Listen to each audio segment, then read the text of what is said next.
Vous êtes sur Medi 1, très heureux de vous retrouver dans le cadre de votre émission Génération News, l'émission qui prend à cœur toutes les problématiques liées à la jeunesse, mais également tout ce qui fait le buzz sur Internet. Et en parlant de problématiques, vous connaissez le procédé de l'émission, scindée en deux parties. La première sera consacrée sur un fait, un phénomène, j'ai envie de le dire ainsi.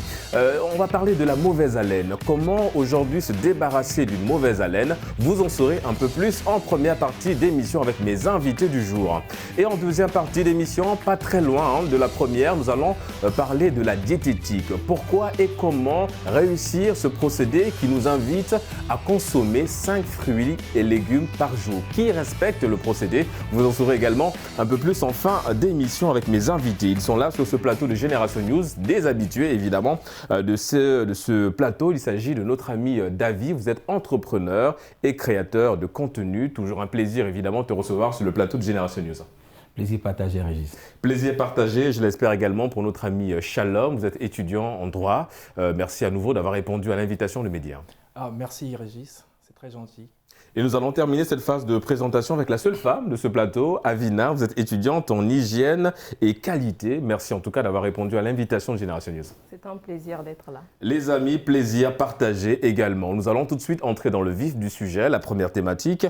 Nous allons parler de la mauvaise haleine. Comment nous débarrasser de cette mauvaise haleine? Mais avant d'entrer en profondeur, David, qu'est-ce qu'on entend justement par mauvaise haleine? Même si quelque part on a déjà un petit peu la définition, mais voilà, pour le citoyen lambda qui nous regarde, quand on parle de mauvaise haleine, ça renvoie à quoi en général? En fait, quand on parle de mauvaise haleine, bonjour à tous, c'est cette odeur-là qui sort de la bouche, qui n'est pas forcément agréable pour notre nez. Donc, moi, je pense qu'aujourd'hui, la première question qu'on doit se poser, c'est comment ou bien le pourquoi de la mauvaise haleine. En fait. Ouais. Parce qu'aujourd'hui, la mauvaise haleine peut avoir plusieurs sources, l'alimentation, la façon de faire notre hygiène corporelle aussi. L'hygiène buccale. Hygiène buccale, parce que tout est lié à notre mode de vie en fait. Évidemment, c'est vrai que c'est lié à notre mode de vie. Avina, Davy a parlé de l'alimentation, donc là, ça renvoie aussi un petit peu à la diététique, donc faire attention à ce qu'on mange. Est-ce que tu t'es déjà, on va dire, retrouvé dans cette situation où tu es en face de quelqu'un qui, malheureusement, a une mauvaise haleine? Ça, il faut le dire, hein, il faut appeler le chien par son nom, malheureusement. Du coup, oui, comment tu te comportes face à ça? Est-ce que tu es du genre à le lui dire, à dire à la personne, évidemment, que voilà, l'odeur dérange, ou bien tu trouves un subterfuge, c'est beaucoup plus avec tact? Comment ça se passe? Comment tu gères la situation? Alors, des personnes ayant une mauvaise haleine, j'en ai déjà rencontré, mais je n'ai pas encore fait la remarque. D'accord. Mais ce que je fais, étant donné que dans mon entourage proche, je n'ai pas des personnes qui ont ce problème, mais ce sont des personnes éloignées. Par exemple, je peux leur offrir des chewing-gums. D'accord. Je vais acheter des chewing-gums, on va partager. Oui, mais c'est quand même gênant. Oui, mais pas tout de suite. Je veux dire, tu n'offres pas le chewing-gum tout de suite? Non, mais c'est au fil de la conversation. D'accord. Et puis voilà, je peux acheter et donner. Mais ce n'est pas toujours évident. En tout cas, ce que je fais, c'est que je supporte. D'accord. Je supporte, voilà. Est-ce que la solution, c'est de supporter? Moi, je pense que quand on est ensemble et quand on est avec des autres, il faut avoir cette franchise au niveau du parler, en fait. Oui, parce que ça peut déranger la personne aussi. Quand je parle de franchise, je parle aussi avec diplomatie. D'accord. On a une personne qui n'a pas une bonne haleine. Je pense que l'idéal, c'est d'amener comprendre d'abord la situation de la personne. Pourquoi une mauvaise haleine? Je le disais tantôt, avec chaque problème, il faut chercher la source. Comment vit la personne? Quelles sont ses habitudes alimentaires? Qu'est-ce que la personne consomme? Parce qu'aujourd'hui, comme je disais tantôt, la mode peut avoir plusieurs sources. Il y a la cigarette, il y a la boisson et tout le reste en fait. Donc, voir le style de vie de la personne et lui dire peut-être en blaguant que essaie un peu de changer 2 ou 3 trucs chez toi. Ouais. Tu comprends un peu? Si tu bois beaucoup de bière, essaie un peu de baisser un peu la consommation. Si tu fumes beaucoup, est-ce que tu peux faire 2 ou 3 jours sans fumer? Tu comprends un peu? Des petites techniques qui ne coûtent rien, mais qui peuvent sauver une vie en fait. Ouais. Est-ce que, Avina, je viens à toi dans un instant, le temps de donner la parole à notre ami Shalom, est-ce que c'est très difficile de dire à une personne justement que son haleine dérange, ou bien le faire, c'est quelque part sauver la personne? Pourquoi je parle de sauver? Parce qu'en préparant cette émission, on s'est rendu compte qu'en fait, la mauvaise haleine, elle est pathologique. Donc quand on parle de pathologie, ça renvoie à une maladie. Et quand on parle de maladie, comme tu l'as souligné, David, c'est qu'il y a un traitement derrière. Donc est-ce que le fait de dire à la personne que la laine n'est pas bonne, elle n'est pas fraîche, c'est aussi sauver la vie à cette personne? Effectivement, c'est sauver la vie à cette personne. Mais le problème qui se pose, c'est comment dire. Parce qu'on n'a pas tous la même perception des choses. Ouais. Il y a des gens, même quand vous venez avec délicatesse pour faire une remarque, ils vont la prendre à cœur. C'est là où se pose le problème. Moi, je me suis retrouvé dans ce genre de situation plusieurs fois, mais je n'ai pas su comment aborder la personne parce que cette personne, je connais son tempérament. Ouais. Du coup, je me suis toujours posé la question, qu'est-ce que je dois faire? Oui, parce qu'on a souvent peur de vexer la personne. Et même quand tu dis à la personne que son haleine n'est pas fraîche, la personne a tendance un petit peu à se replier, se mettre dans sa zone de confort parce qu'elle a été vexée et touchée. Je pense aussi qu'il y a un autre problème. Je pense que la question d'hygiène est d'abord personnelle. D'accord? C'est de la responsabilité personnelle. Une personne, nous sommes tous des métrosexuels, on a tous tendance à vouloir prendre soin de nous, être présentable, être propre. Donc, on doit être assez regardant sur soi-même avant que l'autre n'apporte un jugement ou te dise quelque chose. Oui, mais David, on doit t'interrompre. Quand on parle de hygiène, l'hygiène, en fait, tu renvoies évidemment, si on parle de la mauvaise haleine, donc ça vient de la bouche, donc on parle de l'hygiène bucco-dentaire, tout simplement. Et donc, du coup, est-ce que ça, simplement, ça peut, pour nous accrocher à notre thématique, nous aider à se débarrasser de la mauvaise haleine? Est-ce que le fait d'avoir une bonne hygiène bucco-dentaire, ça nous permet de... Voilà. En fait, avoir une bonne hygiène bucco-dentaire nous permet aussi d'être rayonnant, en fait. On a tendance Oui, parce que ça nous aide à se débarrasser de la mauvaise haleine. Comment se débarrasser? En fait, Oui. il y a plusieurs techniques. En fait, je pense que c'est assez simple. Non seulement se brosser régulièrement maintenant, et changer de brosse à dents aussi. Parce qu'on a tendance à faire 6-7 mois avec une même brosse à dents.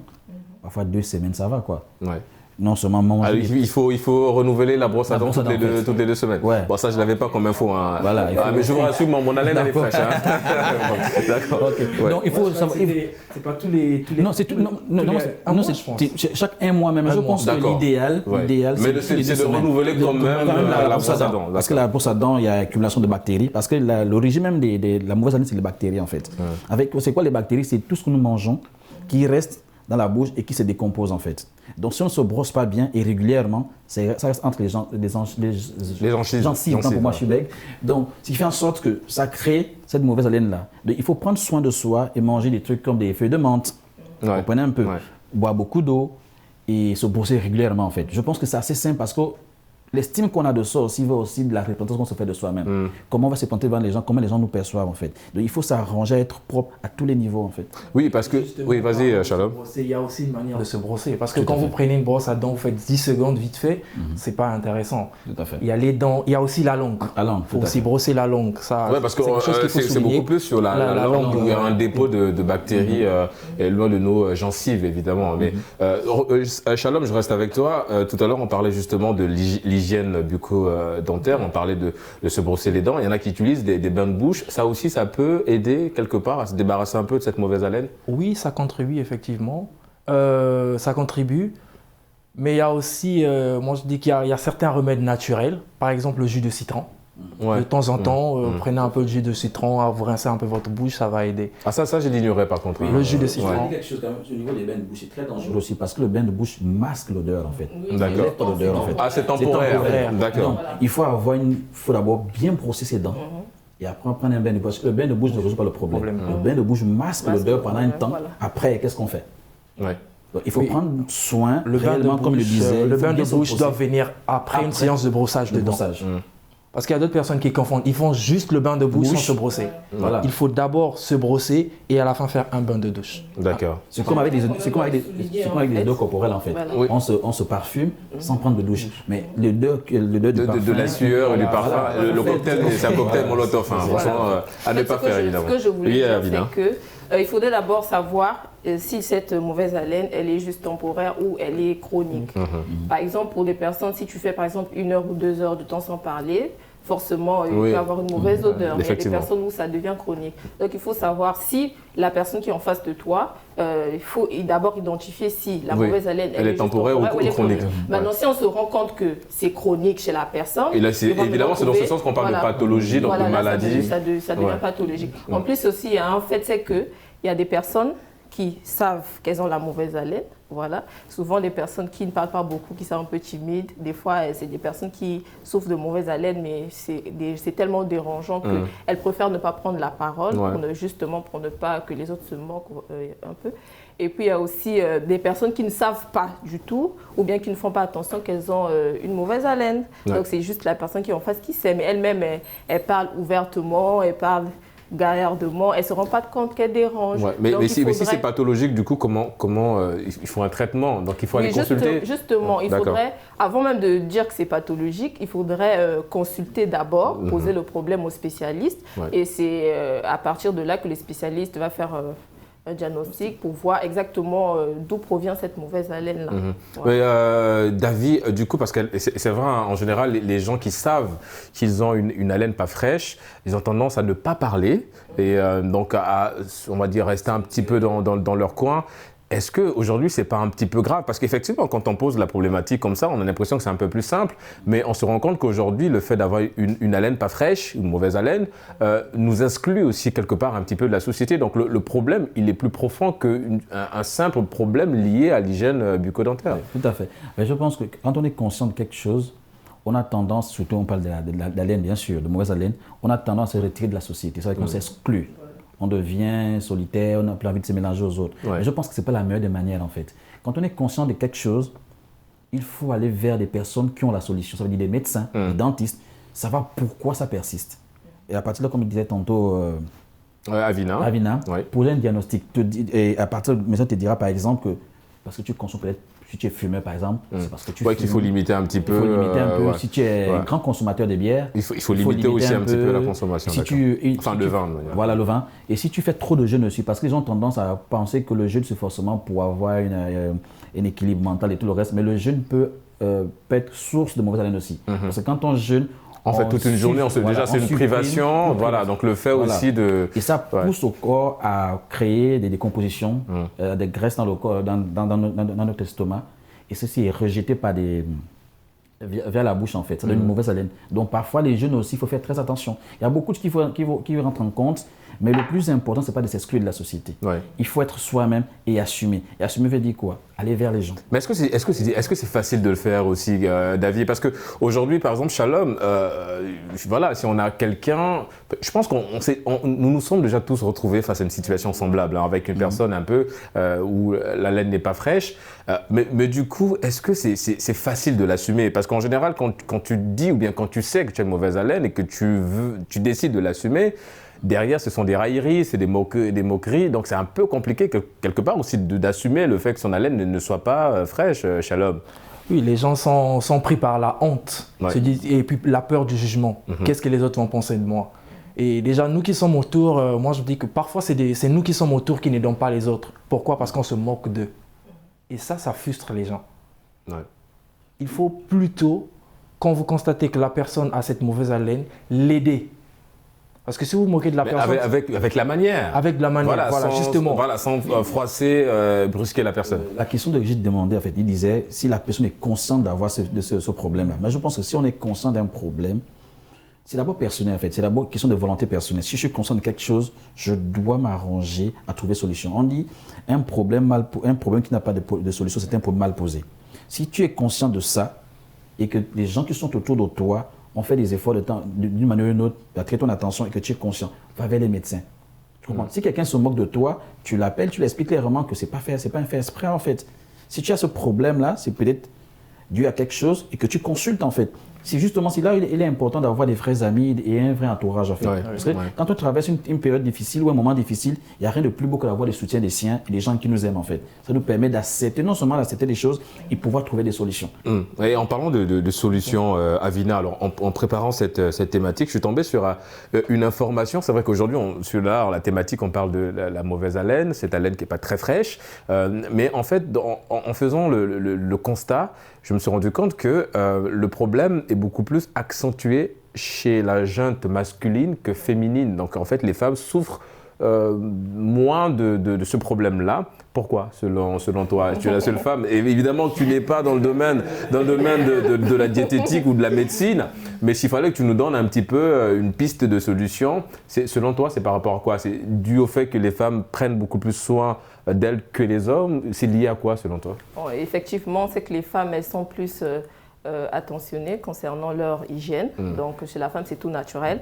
Forcément, quand elle va se rendre compte qu'elle a une mauvaise haleine, elle va faire tout ce qu'il faut avec l'hygiène buccale et tout. Et si elle se rend compte que ce problème persiste, forcément, elle va chercher une solution, aller vers personne. Mais en général, les femmes ont toujours des astuces. Parce que ce qu'il faut savoir, c'est que je ne sais pas si vous avez remarqué, c'est que les hommes, par exemple, quand tu es dans une relation avec un partenaire, parce que ça empiète même sur la vie intime, la mauvaise haleine.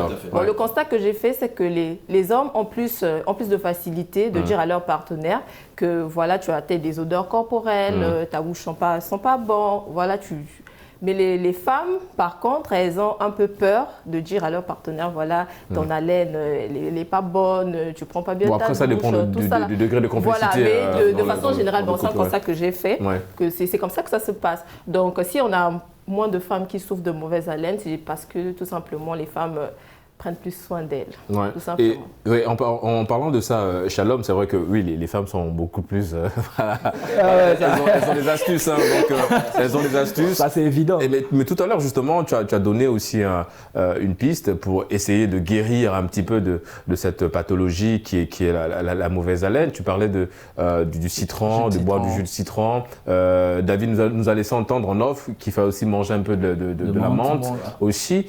Mais comment pousser les gens vers ça? Je veux dire, c'est vrai qu'aujourd'hui sur le plateau on en parle, les gens vont regarder Génération News sur Média TV, ils auront le maximum d'informations en ce qui concerne évidemment cette mauvaise haleine. Mais est-ce que le citron, comment ça se passe? C'est uniquement le jus de citron ou bien il faut ajouter une potion magique ou autre chose?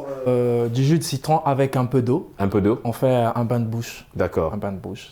Et ça, c'est plus efficace que le bain de bouche qu'on achète dans les pharmacies et tout le reste, en fait? Oh oui, moi, c'est plus efficace. C'est ce que moi, j'utilise. D'accord. Je n'utilise pas le bain de bouche de pharmacie. Est-ce que c'est peut-être... La solution n'est peut-être pas là. Je veux dire, revenir aux sources, tout simplement. Je veux dire, à nos traditions, parce que évidemment qu'à l'époque, nos parents, quand ils étaient confrontés au problème, c'était pas des bains de bouche qu'ils achetaient dans la pharmacie, c'était justement peut-être ce procédé. Est-ce que c'est pas là la solution de revenir un petit peu, aller vers la grand-mère, demander, écoute, j'ai un problème au niveau de ma bouche, est-ce qu'il y a une feuille à me donner, est-ce que tu as un petit remède à me donner? Est-ce que la solution n'est pas là aussi? Oui, la solution est là. Moi, je me dis que faire retour aux sources, ça a certains avantages. Parce que personnellement, je suis un peu accro au traitement traditionnel. Et ça m'aide énormément. D'accord. Du coup, c'est un point qu'on ne peut pas négliger. Ouais. Est-ce que tu te vois, toi, dans la famille? Parce qu'il y a aussi la contrainte, les amis. N'oublions pas que nous sommes en Afrique et qu'on a nos cultures, on a nos principes, on a certaines valeurs. Supposons, les amis, et ça c'est un exemple, dans notre famille, l'aîné a ce problème. Évidemment qu'on va se retrouver confronté à ce problème du respect de l'aîné. Et donc, on est quelque part un petit peu freiné à l'idée de dire au grand frère que, écoute, grand frère, je pense qu'il y a un problème à ce niveau, il va falloir que tu règles un peu. Après, il faut trouver une manière délicate, courtoise de le dire. Ouais. Je vais légèrement m'écarter du sujet. D'accord. C'est que j'ai un ami, je suis dans le milieu du sport, qui a des odeurs corporelles. D'accord.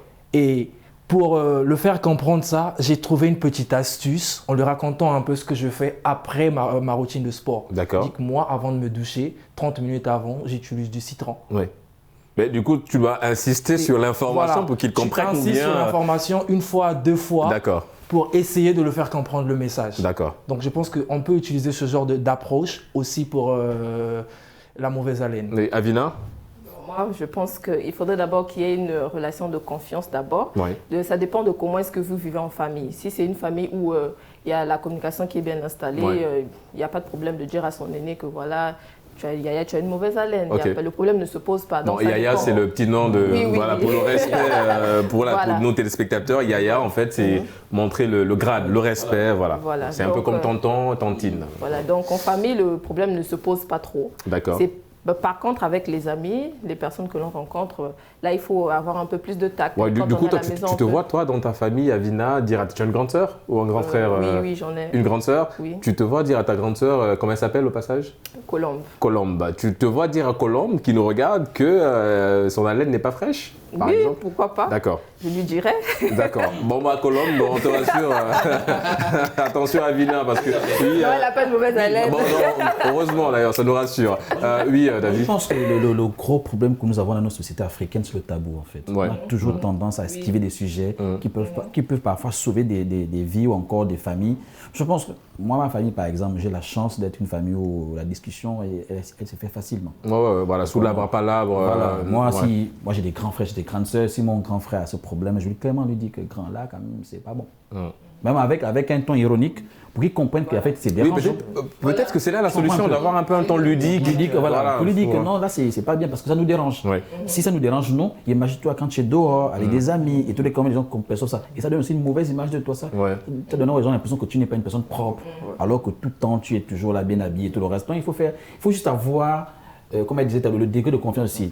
Quelle est la relation entre les individus en fait. Ouais. Il faut prendre ça en compte, les relations humaines entre les personnes. Oui. Moi, une personne qui n'est pas du tout de mon entourage et qui a ce problème-là, je ferais plus attention à mes mots qu'une personne que je fréquente tous les jours en fait. D'accord. Mais mon grand frère, clairement, je lui dirais clairement que là, c'est pas bien en fait. Ça nous dérange, nous tes petits frères, mais imagine-toi seulement quand tu dors. D'accord. Et tout à l'heure, David, je reste avec toi, tu parlais de l'alimentation. Moi, je fais recours à la diététique, donc cette alimentation saine. Du coup, qu'est-ce qu'il faut manger et qu'est-ce qu'il ne faut pas manger? Alors, moi, je pense que, honnêtement, on peut manger de tout, mais il faut faire attention à certaines choses en fait. Moi, je prends Lesquelles? l'exemple. Moi, je suis pas fumeur, D'accord. d'accord. D'après ce que j'ai lu et ce que nous voyons tous les jours, les fumeurs ont cette mauvaise haleine là en fait. Il faut arrêter de fumer par exemple ou ne pas être accro à la cigarette. Bon, ça c'est autre chose, mais revenons sur le plan purement alimentaire. Ouais. Oui, honnêtement, manger sainement, manger des fruits et légumes par jour, D'accord. 5, manger des aliments avec moins de gras. D'accord. Je pense que c'est tous ces dépôts qui font en sorte qu'on a des bactéries, qui ont des dépôts dans la bouche et qui finissent par se décomposer et qui donnent cette haleine-là en fait. En fait, manger légèrement. Donc, comme on dit, un corps sain dans un esprit sain ou un Tout esprit à fait. sain dans un corps sain. Et ça aussi, ça dépend de ce qu'on mange. Oui, Avina. Surtout éviter aussi l'oignon, des aliments comme l'oignon, L'ail, tout à fait, justement, tout à fait, c'est vrai. influencer Tout ce qui est la épicé en fait, Voilà, en général. Ouais. Parce qu'après, évidemment, que quand on a mélangé de l'oignon avec des épices un peu, Avec une bonne c'est sauce, compliqué là. derrière voilà, c'est compliqué derrière. Et on parlait de consulter aussi, donc c'est vrai qu'on vous l'avait dit, on peut aller voir un dentiste, quoique peut-être que le dentiste ne va pas beaucoup nous aider parce que lui c'est uniquement la dent, mais là on parle de la bouche, on parle des odeurs, donc en général c'est des odeurs qui partent du bas, donc c'est le problème au niveau de l'estomac, tout ce qui est gastrique en fait, donc ça remonte et ça crée cette mauvaise haleine, donc du coup il faut aller voir les spécialistes. Est-ce que tu penses selon toi que les gens aujourd'hui sur le continent de manière générale ont cette culture-là d'aller consulter des spécialistes au niveau par exemple quand on a des problèmes gastriques par exemple? Ah non, les gens n'ont pas cette culture. Rien déjà que pour le simple paludisme, on ne va pas consulter un médecin, ça se traite à la maison. Oui, c'est vrai, on est Combien beaucoup de plus dans fois- l'automédication. Combien de voilà. fois pour ce genre de problème? On n'a pas cette culture-là ici en Afrique. Donc c'est une chose à changer, Avina. Moi, je dirais quelque chose, puisqu'on est de la génération news, il faut bien que ce qui n'a pas été fait par nos aînés ou qui ont commencé quelque chose, que la nouvelle génération prenne conscience qu'on a toujours besoin de faire un bilan de santé. Ouais. Pas forcément quand on est malade, mais de temps en temps, savoir comment se porte, c'est très important. Ça permet de prévoir ou encore d'avoir une façon de prévention de soi-même. De se dire... Mais tu sais, loin de vouloir t'interrompre, David, le procédé, il est bon. Hein. Ce qu'on appelle souvent les médecins, dans le jargon de la médecine, ils parlent d'un check-up. Check-up, tout Voilà, à fait, tout à fait. et tout le reste. Mais tu vois, ce qui est un peu parfois, ce qui fait peur un petit peu, c'est l'idée de trouver un bobo. C'est-à-dire que tu vas dans l'espoir de te rassurer qu'il... Mais justement, voilà. le fait de trouver un bobo, c'est une prévention. Au Oui. moins, imaginons que le bobo te surprenne. Ouais. Là, ça devient plus dangereux. Mais si tu le découvres plus tôt, tu as le temps d'anticiper, de prendre un traitement ou encore faire ce qu'il faut pour que le bobo disparaisse. C'est pourquoi il est bon d'être dans la prévention en fait. On a D'accord. tendance à négliger la prévention, mais même avec soi-même d'être préventif en fait. Il faut savoir prendre des précautions quand il s'agit de sa propre vie. Parce qu'aujourd'hui, si vous ne vous sentez pas bien, c'est vous qui ne vous sentez pas bien, et vos amis se sentent bien. Donc c'est d'abord une responsabilité personnelle de se dire comment je me sens et comment je me vois et comment je me perçois en fait. Ouais. À partir de là, on se dit, voilà l'image que je me donne moi-même et cette image que je donne aux autres en fait. On ne peut pas être propre chez soi, on ne peut pas être sale chez soi et on va être propre dehors. Donc si déjà chez moi je suis propre, forcément dehors, il faut que je sois propre. Ouais, et dans la bouche aussi. Hein. Justement, c'est là où je leur bénis. Donc, prendre soin de soi, en plus, c'est même pas difficile. Oui. Vous êtes sous la douche, prendre les deux mains, les fermer, essayer de voir ce que ça donne en fait. Et aussi un autre truc, la langue est censée être rose. De moins comment avoir une peau blanche, il faut comprendre que là, c'est des signes annonciateurs de la mauvaise haleine. Ouais, quand elle est un peu blanchâtre. Ouais, d'accord. C'est des signes de la mauvaise haleine. Donc, il y a des trucs qu'on peut faire de soi-même, juste par prévention en fait. Savoir, il faut se connaître et se regarder. D'accord. Avina, alors on va vite chuter sur cette question parce qu'on arrive au terme de cette première partie. Vous avez fait le constat, on a tous été à un moment donné masqués à cause de la Covid-19. Donc on avait besoin des masques. Et pour beaucoup de personnes, parce que je lisais les commentaires un peu quand je tombais sur des articles, pour beaucoup de personnes, le masque a participé un petit peu, peut-être même à hauteur de 50%, à l'augmentation de cette mauvaise haleine parce qu'on était tout le temps masqués. Vous nagez à contresens ou bien c'est un constat également que vous avez eu à soulever? Bon, je n'ai pas personnellement fait le constat, mais ce qui est sûr, en portant le masque, bon, j'ai vécu ça, c'est que comme telle, l'odeur te revient, donc tu as l'impression que oui, clairement. Constamment tu as la mauvaise haleine en fait. Donc oui, c'était un peu compliqué les gars. Honnêtement, le masque, honnêtement, il faut se dire les choses. J'ai eu l'impression qu'on avait, tout le monde avait une mauvaise haleine, y compris moi-même, parce que passer toute une journée avec le masque, comme elle disait, il y a les retours. Finalement, tu te poses des questions, tu te dis est-ce que je ne me suis pas brossé, est-ce que je ne suis pas bien brossé, mais c'est normal en fait. Je pense que puisque la bouche était constamment fermée et on respirait, on expirait les dents, donc c'est normal qu'il y ait des odeurs qui tournent. Je pense que c'est tout à fait. Et comme vous l'avez souligné les amis, la diététique, bien manger aussi, ça aide à avoir une haleine fraîche. Et en parlant de bien manger, les amis, on marque une courte pause et on se retrouve dans une poignée de minutes pour la deuxième et dernière partie d'émission. À tout de suite sur Média TV Afrique.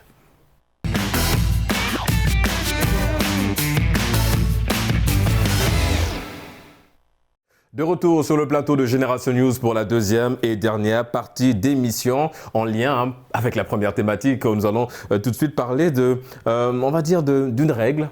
C'est une règle générale. On nous dit qu'il faut manger 5 fruits et légumes par jour. Pourquoi, mon cher Shalom? Les fruits et légumes contribuent au bien-être du corps. Ça nous aide à prévenir certaines maladies comme les maladies cardiovasculaires, merci. Ça limite aussi l'élévation du taux du sucre dans le sang. Ça régule. Ça régule le taux du sucre dans le sang. Aussi, il faut ajouter que ça contribue avoir une bonne santé, tout simplement. Avoir une bonne santé. Les fruits et légumes contiennent beaucoup d'antioxydants. C'est très important parce que avec tout ce que nous mangeons dehors, en plus il y a moins de calories dans les fruits en fait. Oui. Donc ça participe à une bonne digestion en fait. D'accord. Mais accrochons-nous à notre thématique, Avina. Qui respecte ce procédé? Moi, c'est la question. Est-ce que tu le fais déjà? Est-ce que tu manges 5 fruits et légumes par jour, Avina? Honnêtement, non. D'accord.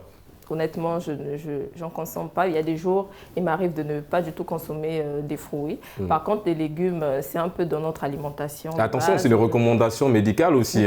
Et quand on était plus jeune, on nous disait de manger des légumes pour grandir. Bon, je ne sais pas si peut-être nous, on n'a pas le 1m80. Est-ce qu'on n'a pas mangé assez de fruits? C'est la question qu'on se pose. On ne sait pas. Je pense qu'on a sauté des étapes. Oui, mais pour revenir à la question, du coup, oui, toi, tu ne respectes pas le procédé. Tu n'en manges pas 5 fruits et légumes par jour. Tu n'es pas dans... Oui. Est-ce que c'est quelque chose que tu regrettes ou bien c'est quelque chose aujourd'hui que tu veux corriger? Je ne regrette pas, mais je veux quand même corriger parce que c'est très important de manger pas forcément 5 fruits et légumes par jour, mais de manger au moins 3 variétés de fruits et légumes confondus pour être en bonne santé parce que on sait tous que dans les fruits et les légumes, on a des nutriments qui sont essentiels à notre santé. Donc, quand on mange 5 fruits et légumes par jour, nous sommes dans la prévention. Il y a plusieurs maladies qu'on peut éviter. Donc, vraiment, ce côté-là, j'aimerais bien vraiment m'améliorer sur ça. On espère que Colombe va te réserver les 5 fruits et légumes par jour. Shalom, elle a dit, tu l'as souligné également dans ton argumentaire, que c'est très important de consommer 5 fruits et légumes par jour ou des fruits tout simplement. Mais on a également cette impression-là. Je ne sais pas si l'impression elle est partagée, vous allez me le dire les amis. Mais en fait, on a fait un constat, c'est qu'en général, les gens mangent des fruits que lorsque ces personnes sont déjà malades et que lorsqu'ils vont consulter, le médecin recommande la consommation de fruits, c'est uniquement à ce moment qu'on sent cette envie de consommer des fruits. Et c'est quoi la solution? Il faut attendre à chaque fois que nous soyons malades pour vraiment consommer des fruits, Shalom? Mais déjà, la consommation des fruits et légumes, ça porte plus à titre préventif, pas à titre curatif. Donc, ce qui fait que même quand vous êtes déjà malade et que vous commencez à consommer, ça n'arrondit pas vraiment, ça ne donne pas la solution nécessaire. Oui. Donc, il faut plutôt prendre ça dans un cadre préventif. Et ça commence très tôt, David, c'est-à-dire avec des enfants, déjà, il faut commencer à installer ce procédé-là. Justement, je pense qu'il ne faut pas éloigner le sujet de la culture, en fait, c'est culturel. Vous voyez, la société occidentale, c'est depuis le bas âge qu'on apprend aux enfants à manger des fruits et des légumes par jour. Nous, on n'a pas grandi avec ça. Ce qui fait en sorte que se dit tout de suite modifier son système, sa façon de se nourrir, serait un peu compliqué. Donc, il faut s'y prendre plus tôt avec les plus jeunes. Nous, peut-être, on n'a pas eu cette chance-là de gagner dedans, mais dire aux enfants que désormais, il faut manger fruits et légumes, pas forcément 5 ou 6 en fait, mais néanmoins consommer des fruits et légumes en fait. Je pense que c'est pas et même au-delà de dire aux enfants, c'est toi aussi la personne. Oui, justement, les enfants s'inspirent des aînés. Exactement. Montrer le bon exemple pour que les enfants suivent en fait. Parce qu'il faut corriger, en fait, pas corriger, mais on se doit d'apporter une certaine amélioration de ce qui a été fait par nos aînés. Oui. Parce qu'aussi aujourd'hui nous sommes là, c'est parce que quelque part, nos aînés, nos parents ont fait du bon boulot.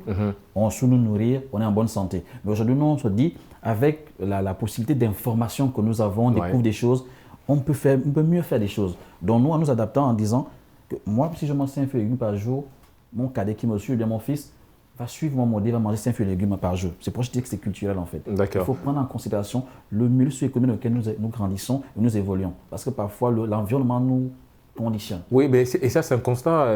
Il a raison. David, tu veux rebondir sur un point, Shalom? Oui. Juste appuyer ce qu'il vient de dire, mais sur un autre volet. D'accord. Aujourd'hui, beaucoup de gens prennent conscience qu'il faut manger fruits et légumes, 5 fruits et légumes par jour. Mais on a un problème qui s'oppose, c'est le coût. Voilà. Par exemple, ici au Sénégal, vous avez le kilo de banane, il est à 800 francs. Déjà que ça a augmenté aussi, on est dans le mois de Ramadan, donc les prix ont flambé aussi. Le coût aussi, ça joue sur cette problématique. L'environnement socio-économique en fait, parce qu'il faut prendre tout ça en compte. Parce qu'aujourd'hui, c'est bien beau dire aux gens, manger 5 fruits et légumes par jour. Mais est-ce que cette personne a les moyens de s'offrir 5 légumes? Parce que c'est là la question justement, Adina, est-ce qu'on a les moyens justement de s'offrir 5 fruits et légumes par jour? Et même si on a les moyens, il y en a qui se disent, c'est pas forcément quelque chose que je vais mettre en pratique. Voilà, parce qu'on se dit, je vais pas dépenser ça. Et en général, c'est même pas dans la liste des courses. Il n'y a pas des fruits dans la liste des courses en général. On va faire focus sur la viande, le poisson ou autre. Mais en général, les fruits sont un petit peu délaissés, sauf les femmes. Les femmes, vous avez toujours, je sais pas pourquoi, mais partagez, Avina, partagez le secret. Les femmes, c'est des princesses, c'est des personnes délicates. C'est des queens. Tendance à prendre soin d'elles, à vouloir prendre soin de la famille. Et donc, elles vont toujours prêter attention aux détails. Ce qui fait en sorte que quand on a une bonne femme à la maison, on aura tous des fruits et légumes à la maison en fait. Et c'est là. Je veux soulever un problème. Mais vas-y. Le problème qui se pose en Afrique, c'est que nous avons des familles nombreuses. Oui. Et parfois, le budget pour l'alimentation, ça ne suit pas. Donc, quelquefois, les parents, la maman, c'est elle qui s'occupe de la popote, oui. Elle connaît l'information, elle a l'information. Les mamans ont l'information, mais sauf qu'elles sont butin de difficultés, qui fait que pour le budget, par exemple, journalier de la nourriture, elle n'a pas déjà grand-chose. Donc, s'il faudrait encore compléter les fruits et légumes, ça suffira. Déjà, c'est vrai aussi qu'aujourd'hui, sur le continent, on est confronté à ça aussi, à ce problème, comme tu l'as dit, l'environnement socio-économique. La petite anecdote, c'est que moi, quand on est 9 dans ma famille, moi je suis le Benjamin, je suis le dernier. Et notre maman, quand elle revenait du boulot, elle ramenait toujours des pots de yaourt. Et en fait, il y avait 6, on est 9. Donc ça veut dire que le jour de la distribution, tu dois être là. Sinon, tu passes à côté en fait, de ça. Et donc oui, effectivement, ça rejoint un petit peu ce que tu dis. C'est très compliqué aujourd'hui de pouvoir joindre ça. Et moi, je reviens un petit peu parce qu'il y a également, en préparant l'émission, une influenceuse, entre guillemets, que vous regardez beaucoup, qui s'appelle Emma Loès. Elle avait fait justement en parlant de cette consommation de la diététique, évidemment, parce qu'on demandait à la dame pourquoi elle avait un corps aussi fin et tout le reste. Donc, elle avait parlé évidemment de cette consommation régulière des fruits et légumes. Mais en fait, on s'est rendu compte, et elle l'a souligné d'ailleurs, qu'en fait, on a de l'argent pour justement avoir une bonne santé, mais malheureusement, on a de l'argent qui détruit aussi notre santé. C'est dans le sens où on se dit, on a de l'argent, mais de faire de la consommation des fruits et légumes une priorité, malheureusement, on passe à côté. Donc là aussi, ça devient un peu compliqué, parce qu'on a de l'argent, mais consommer des fruits et légumes, c'est pas une priorité. C'est culturel aussi. Il y a un problème dans je pense que dans ces propos, il y a un problème. Parce qu'il faut comprendre qu'en Afrique, on ne mange pas pour le bien-être, on mange pour se rassasier. Oui. Vous comprenez un peu? Parce que chez nous, on ne veut pas manger en qualité, mais en quantité. Parce que c'est comme on dit, il y a une différence entre manger bien et bien manger. Ouais. Voilà. Donc nous, on met l'accent sur la quantité parce qu'on se dit, un ventre bien ballonné, c'est qu'on est rassasié. On est rassasié. Vous comprenez un peu? Mais en réalité, c'est pas ça en fait. Il n'y a pas de diététique, tout simplement. Voilà. C'est que... Maintenant, aujourd'hui, justement, c'est parce qu'il faut prendre en compte plusieurs facteurs en fait. Il y a l'environnement. Est-ce que ces produits que nous mangeons sont produits chez nous ou sont importés? Si un produit comme les bananes sont importées, il faut coûter plus cher. Mais si les produits localement, donc en fait, si je te suis, c'est tout un processus. Il faut revoir même depuis la chaîne de production. Voilà. Et il faut que non seulement les autorités interviennent au niveau en encourageant les jeunes à entreprendre ou encore les familles à entreprendre dans l'agroalimentaire, de telle sorte que ces fruits et légumes coûtent moins cher. Et que ces fruits et légumes soient sur toutes les tables. Parce qu'il faut c'est un système, parce qu'on peut parler, aujourd'hui on parle des consommateurs. Parce que nous sommes consommateurs, c'est pourquoi on en parle aujourd'hui. Mais avant d'arriver à la consommation, il y a tout un processus, il y a la production pour arriver à la consommation. Mais qui régule la production? C'est les autorités, évidemment. Voilà, il faut bien réguler la production. Il faut éviter des importations de certains denrées alimentaires. Évidemment, quand tu vas les réguler, tu vois aussi le prix. Donc, le prix, justement. Exactement. Réguler et encourager surtout. Il faut que les États africains mettent des moyens, des politiques, de telle sorte que la consommation de ces biens-là la production se fasse chez nous. Et là, c'est encore un peu plus compliqué aussi. Oui. La sociale. Hein. Oui, justement, c'est ça. Si c'est produit chez nous, c'est ça la finalité quelque part, l'objectif. L'État va harmoniser les prix de telle sorte que ces produits-là soient accessibles à tous. Je vous prends un exemple, même quelqu'un qui a un budget de 5 000 par jour et que les bananes qui sont vendues au marché sont produites par un exemple à une région du Sénégal ou bien du Gabon. Le transport, c'est vrai qu'il y a un coût de transport, mais le fait que c'est produit au Sénégal, on n'aura pas un kilo de banane à 800 francs. Là, on peut avoir. Attention, même le kilo, tu as droit à 3 doigts de banane. Moi, je vous prends l'exemple du Cameroun, par exemple. Si vous allez au Cameroun, vous allez voir 3 bananes, parfois, c'est 100 francs en fait. Parce que c'est produit chez eux. Au Cameroun. Comprenez un peu, c'est produit chez eux. C'est 3 bananes à 100 francs, et là, on va voir 3 bananes ici à 800. Voilà, parce que ce n'est pas produit ici. Et même quand c'est produit ici, combien de personnes produisent de la banane au Sénégal? That is the question. Et en parlant justement ça, oui, j'ai des petites... ça m'arrive parfois de parler anglais, les amis. Donc, ouais, un anglais approximatif, évidemment. Revenons à la thématique, les amis. C'est vrai que Avina, tout à l'heure, on a parlé de cette importance de consommer des fruits et légumes. On en a dit 5. Hein. En tout cas, c'est la règle. Il faut consommer 5 fruits et légumes établis par nos amis médecins, évidemment, qui nous recommandent de manger 5 fruits et légumes par jour. Mais lesquels? Parce qu'on nous dit 5, oui, mais lesquels? Est-ce qu'il faut maximiser sur les fruits secs ou tout simplement des fruits avec beaucoup de fibres? C'est lesquels? Est-ce que toi également, quand tu vas à nouveau te lancer dans ça, est-ce que tu vas avoir ce choix au niveau des fruits? Alors, concernant les fruits et légumes, on en a une variété. Ouais. Donc, l'idéal, c'est de consommer toutes les variétés qui existent dans la mesure du possible. Avec des fruits avec beaucoup de fibres, voilà. des fruits... Après, ça dépend de nos goûts, parce qu'on ne va pas forcément aimer tous les fruits qui se trouvent sur le marché. C'est vrai qu'il y en a beaucoup, mais c'est vrai qu'il y en a qui ne mangent pas du kiwi, par exemple. Voilà, mais il y a beaucoup de fruits. Si on peut en consommer 5, 10, ça dépend. L'essentiel que ça soit varié. Parce que le problème qui se pose, c'est que dans certains fruits, on peut avoir des nutriments qu'on ne retrouve pas dans d'autres. Exactement. Donc l'idéal, c'est de faire un mélange, mais dans la mesure de ce qui peut être accepté par notre corps, parce qu'il y a des personnes aussi qui ont des allergies par rapport à d'autres fruits. Ouais, moi j'ai un ami qui est allergique au raisin. Oui, donc je ne sais pas comment, mais c'est... C'est bien de manger tous les fruits, mais il faut faire la différence. Plus un fruit est coloré, plus c'est bon. On a tendance à arriver devant des étals, choisir des fruits, n'importe... Non. Il faut aussi savoir choisir des fruits en fait. Et des fruits parfois, ils ne sont plus bons. Mais comme ils sont toujours vendus, on les prend. Donc il faut aussi avoir cette manie-là d'être présent au détail en fait. Ouais, c'est vrai. Il faut regarder la couleur des fruits, il faut être pointu sur ce qu'on mange en fait. C'est toute une éducation. Justement, il faut être pointu sur le détail en fait. Mais peut-être, est-ce que justement cette éducation, est-ce qu'on l'a raté quelque part en Afrique?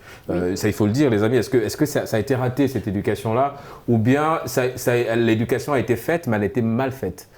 C'est quoi au juste? On s'accroche sur quoi, David? Je m'inscris. On n'a pas arrêté l'éducation. Je disais tantôt que, en fait, aujourd'hui, je prends un exemple. Aujourd'hui, on ne parle pas d'agrégat de développement.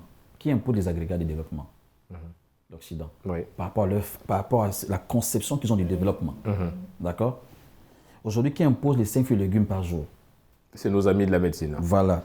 Pourquoi? Parce que pour eux, ils ont fait des recherches dessus. Aujourd'hui, en fait, l'éducation, de façon générale, est d'abord culturelle. Ouais. Un enfant grandit dans un milieu culturel qui favorise son développement ou pas.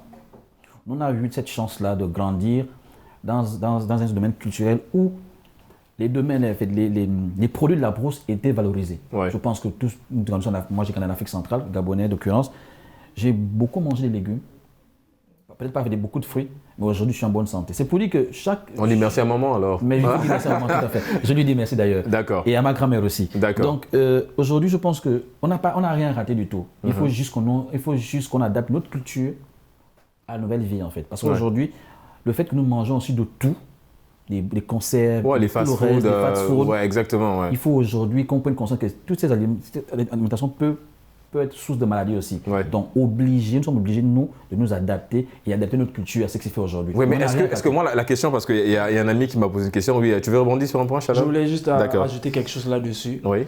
Moi, je me souviens, étant petit, on consommait moins les fast-food. Et puis, il y avait, comme vous avez dit, moi, je viens d'Afrique centrale, je suis du Congo. On avait cette culture-là chez nous au pays, derrière la maison. Maman avait toujours un petit champ d'épinards. Exactement. Les manguiers à gauche, à droite. Il y a les manguiers, il y a le safoutier, on a les cannes à sucre, les avocats. Les papayers, tout ça. Moi, je me dis que nous, étant petits, on suivait ce régime sans plutôt s'en rendre compte. Parce que quand tu reviens de l'école à 12h, tu es sur le manguier, tu as 2 mangues. Tu as l'avocatier, tu as la canne à sucre. Donc moi je me disais qu'on suivait ça. Mais aujourd'hui... Mais c'est vrai qu'en fait, nous, quand plus jeune, on consommait des fruits. Parce que c'était... Très fréquemment. Exactement, c'était disponible. Octobre, novembre, décembre, c'est la période des mangues. Ouais. Après on a les ananas. Ça coûte moins cher aussi. En gros, je pense, comme lui, on n'a rien raté en fait. Il faut juste... Aujourd'hui, je pense que le monde évolue. Et c'est une évolution qui fait en ce qui conditionne le reste du monde en fait. Ouais. Et nous, on doit juste s'adapter. Parce qu'aujourd'hui, il s'agit de santé. Et si tu n'es pas en bonne santé, tu ne seras pas avec nous aujourd'hui. Je suis d'accord. Voilà. Donc, il s'agit de santé et il faut de la responsabilité personnelle de se dire demain, je me vois dans 3 ou 4 ans ici. Et pour y arriver, il faut que je sois en bonne santé. Et pour que je sois en bonne santé, si cela passe par le fait de respecter, de manger 5 fruits et légumes, je me dois de le faire en fait. Ouais. Notre culture, en nous, notre éducation n'a rien de bateau, on n'a rien raté. On a grandi avec, il faut juste qu'aujourd'hui, on s'adapte et on remodélise les choses en fait. D'accord. Et justement, comme tu l'as dit, on est dans la génération news, donc cette génération informée et connectée. Et donc on a des informations que nos grands-parents n'ont pas eues ou n'avaient pas tout simplement. Donc c'est vrai qu'aujourd'hui, quand on voit notre petit frère qui a terminé son assiette, derrière, il faut tout de suite donner un petit fruit pour accompagner évidemment et rester dans le procédé de manger 5 fruits et légumes par jour. Oui. Je vais aller loin. Moi, je pense que nos anciens avaient cette science. Moi, je me souviens une fois, j'étais à OIM. Après un bon repas, ma grand-mère nous disait... c'est dans le nord du Gabon. Le nord du Gabon. Ouais. Et ma grand-mère disait, non, il faut aller prendre la banane, En fait, elle ne comprenait pas. En fait, un jour, je lui demande, mais c'est pourquoi? Elle me dit, non, ça te permet de bien dormir. Fait la sieste. La sieste, oui. Elle dit, non, quand tu vas aller dormir tout à l'heure, tu vas bien... Tu vois que quelque part, avec cette connaissance-là, peut-être pas comme la nôtre aujourd'hui, mais elle avait déjà ça, en fait. Elle me disait, après manger des bananes, bien prendre une papaye, parce que tout à l'heure, elle dormir, en fait. Pour elle, dormir, ça fait c'est faire la sieste. Ouais. Pour bien dormir, pour que après vous partez bien au sel et tout le reste. Oui, parce que comme vous l'avez dit aussi, les fruits, ça facilite ça, la digestion et l'appareil digestif au moins. Aujourd'hui, tu te rends compte pas de problème à ce niveau. Il y a quelques années, ma grand-mère me le disait, j'étais très jeune.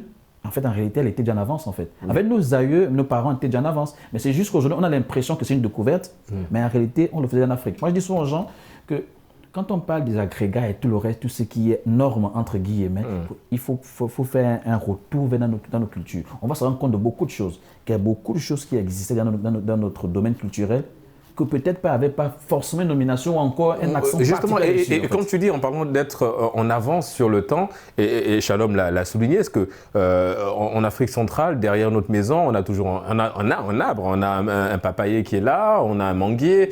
Donc, ce qui fait qu'en fait, on était toujours en contact des fruits, on les mangeait, pas forcément de manière... pas forcément 5 par jour. Voilà, mais on les mangeait quand même. Alors, il y a une question, il y a un ami qui m'a envoyé une question parce que en préparant l'émission, en général, je balance les thématiques pour avoir un peu des retours sur les thématiques. Alors, il y a une question qui m'a un petit peu fait rire, mais qui est logique. Avina, je te la pose et tu me donneras ton avis. Évidemment, tu n'es pas dans le domaine de la diététique, mais en fait, il veut savoir, est-ce que le fait de boire 1 litre de jus de fruits, c'est équivaut à manger un fruit.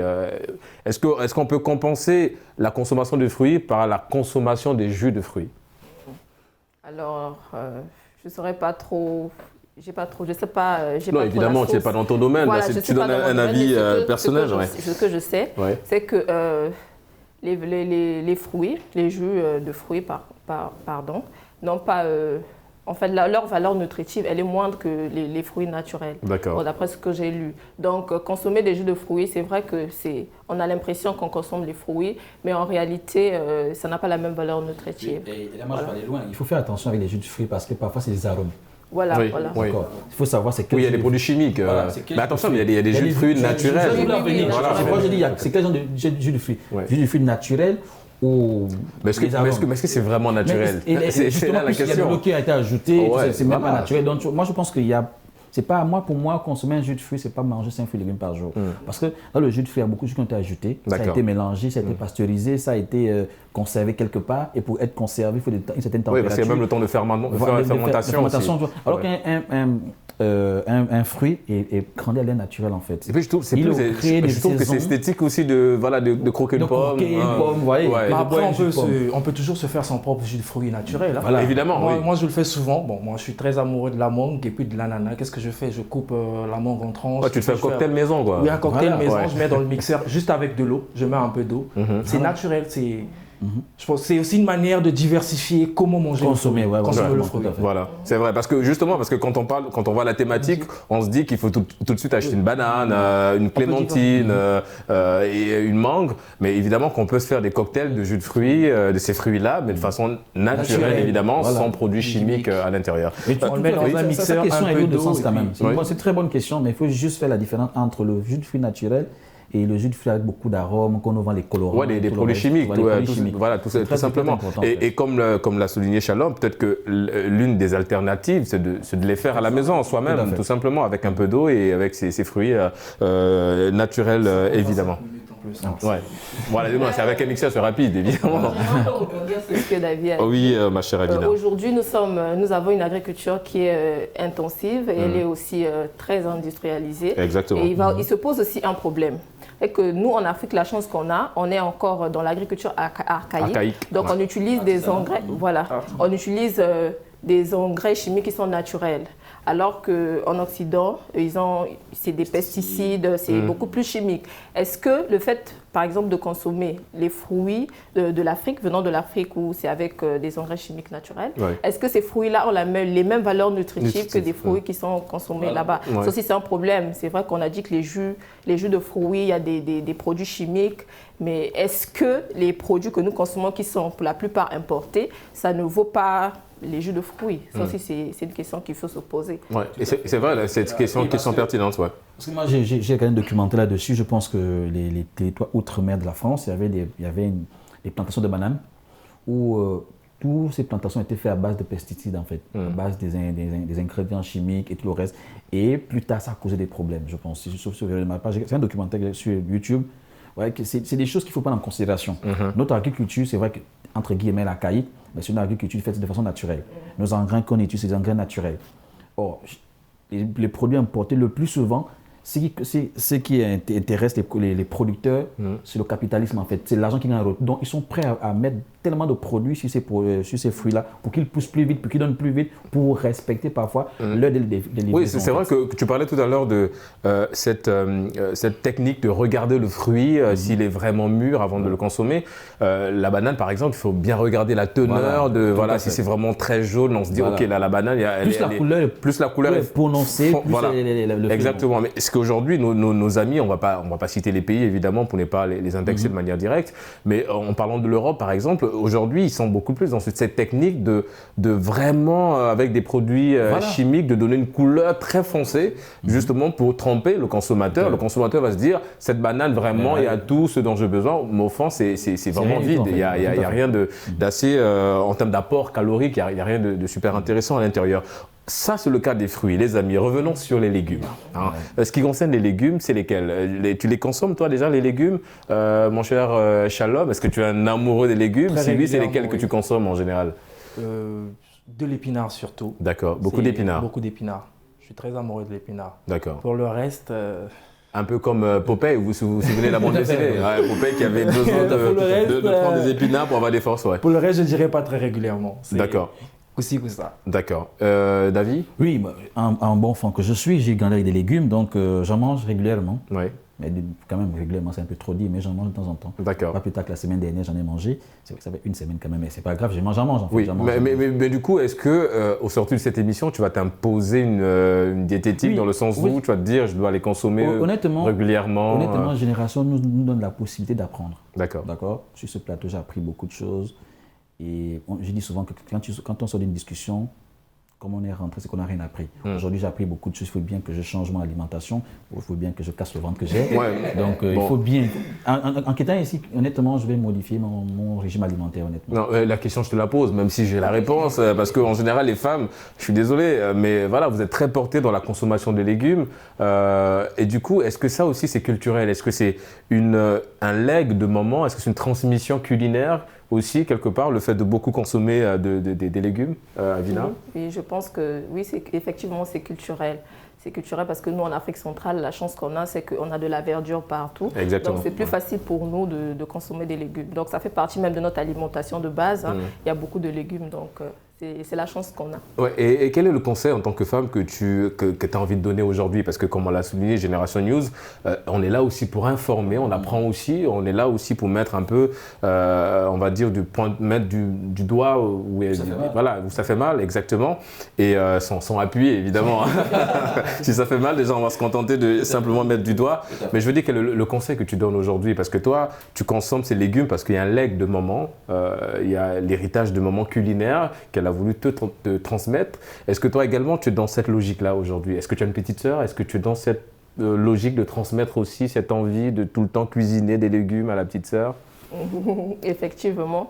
La chance que j'ai, c'est que ma sœur, elle aime les légumes, mon entourage, hein, parce qu'on a grandi avec, donc c'est pas tellement difficile pour nous. Mais ce que j'aimerais dire aux femmes, c'est de varier l'alimentation. Nous avons cette responsabilité-là de la santé des membres. C'est surtout que, comme on dit, la cuisine, c'est la tour de contrôle de la maison, et c'est vous qui avez les clés. Donc, Voilà, donc nous avons vraiment cette responsabilité-là et nous devons aussi nous former sur le sujet, parce que c'est vrai qu'on a des informations, mais on ne va pas vraiment en profondeur. C'est intéressant. J'ai appris beaucoup de choses, donc il faut savoir quels sont les types de fruits qui sont mieux adaptés pour nous, les valeurs nutritives, toutes ces choses-là, c'est important quand tu consommes par exemple tel légume, qu'est-ce que ça apporte dans ton corps. C'est des informations que les femmes devraient connaître parce que c'est elles qui s'occupent tout simplement de... D'accord. Mais la transmission, elle a été bien faite. Hein. C'est maman, comment elle s'appelle ta maman? Maman Henriette, toute ma famille. Maman Henriette. D'accord. Donc on salue maman Henriette depuis le Congo, c'est ça? Oui, depuis voilà, elle nous regarde sur Média TV. Bonjour à toi. Et bonsoir à toi, maman Henriette. Ça dépendra évidemment de l'heure à laquelle tu vas nous regarder. Les amis, nous sommes arrivés au terme de cette émission. Oui, ça allait très vite. On remercie Avina. Merci à nouveau d'avoir répondu à l'invitation de Génération News. Je rappelle que tu es étudiante en hygiène et qualité. Merci d'avoir répondu à l'invitation de Génération News. On remercie David, un habitué également de ce plateau.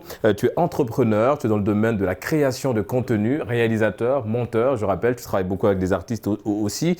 Donc merci en tout cas d'avoir répondu à l'invitation de Génération News. Comme d'habitude, plaisir partagé. Plaisir partagé, je l'espère également pour notre ami Shalom, étudiant en droit. Toujours un réel plaisir de te recevoir sur ce plateau. C'est plutôt moi qui dis grand merci à Génération News. Et bien, évidemment, c'est votre maison, vous revenez comme vous voulez, les amis, Génération News. C'est ça aussi le principe, le leitmotiv de l'émission. Les amis, nous sommes arrivés au terme de cette émission. Merci de l'avoir suivi. On se donne évidemment rendez-vous samedi prochain pour d'autres thématiques liées à la jeunesse. Et d'ici là, quoi qu'il arrive et quoi qu'il advienne, gardez le sourire en compagnie de nos programmes.